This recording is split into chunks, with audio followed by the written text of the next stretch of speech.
Emmanuel Macron a annoncé la tenue d'une conférence co-organisée avec l'Arabie Saoudite à l'été 2025 et qui permettra, soi-disant, la création d'un futur État palestinien. Cet événement nous rappelle la longue tradition diplomatique de la France. Car oui, on a tendance à parfois l'oublier, mais la France a été depuis le Moyen Âge une puissance diplomatique de premier ordre.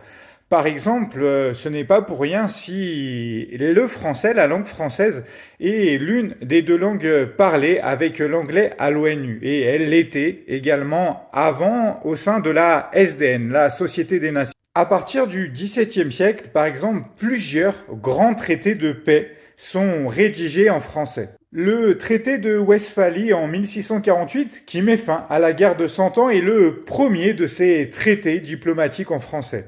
On peut citer également un peu plus tard le traité d'Utrecht qui mettra fin, lui, aux guerres de succession d'Espagne et qui notamment permettra à la Maison de Savoie, à Victor Amédée II, de devenir roi en obtenant la couronne de Sicile. L'adoption du français comme la langue de la diplomatie et du droit international comme l'était auparavant le latin tient à sa précision linguistique. Grâce à la richesse de son vocabulaire et à sa syntaxe logique, le français évite les ambiguïtés dans les accords diplomatiques. Mais l'utilisation de cette langue tient aussi beaucoup à son rayonnement culturel. Depuis Louis XIV, la France est une puissance politique de premier ordre en Europe. Mais grâce à Diderot, Voltaire, Rousseau, Montesquieu, le français est également devenu la langue des Lumières. Elle était par exemple utilisée dans quelques-unes des plus grandes cours royales européennes, en Allemagne, en Russie, en Autriche